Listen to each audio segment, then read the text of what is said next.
Elise Brandt. I'm actually the domestic supervisor here at the 1850 farm. All right, welcome to our 1850 cabin. Right now we actually still have it set up for winter, so we don't have it looking the same way that you're used to seeing it. So if you follow me inside, you'll see what I'm talking about. So we do have a generator and a shop vac in here. Instead of trying to clean it the same way that you would back in 1850, we actually take the modern route just to be able to get it really nice and spick and span after it's been empty for 3 months. So we just want to get it nice and clean again before we start bringing everything back in and welcoming visitors back for the summer.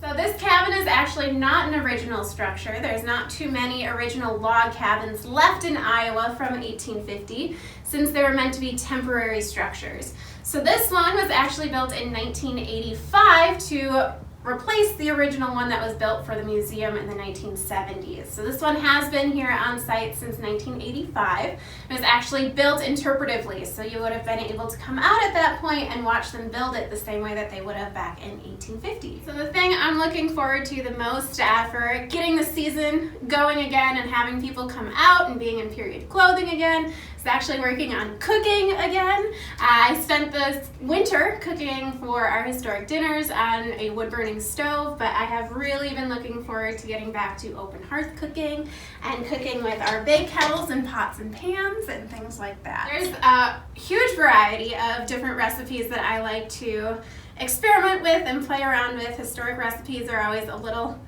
tricky if you're not used to working with them.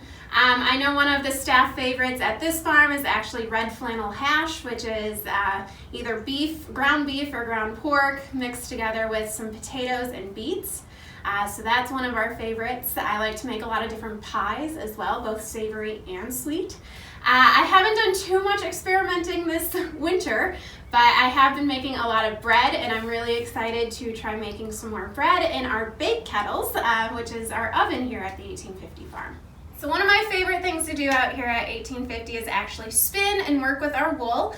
We have our wool packed up for the winter, and actually I brought some of it home, including our spinning wheel. So in case I'm not able to come to work, I can still work on spinning some wool so that we're able to dye with it and do some other things like that during the summer once we're open again. It's another one of my tasks as the domestic supervisor here at 1850 is to actually plan out what I'm going to plant in the garden. So I spent a couple hours earlier today picking out some of our heirloom variety seeds and then figuring out what time I need to plant them, what beds are going to be best to plant them in as well. So you'll have to come back and visit us and see where I decided to put everything in this garden. So we were hard at work in our 1850 garden yesterday. During the off season, we don't do everything by hand. We like to try to use as many modern equipment to help us out. So we actually brought out a garden tiller yesterday to get all of our beds ready, and we're going to start planting some of our garden items coming up in just a couple of weeks.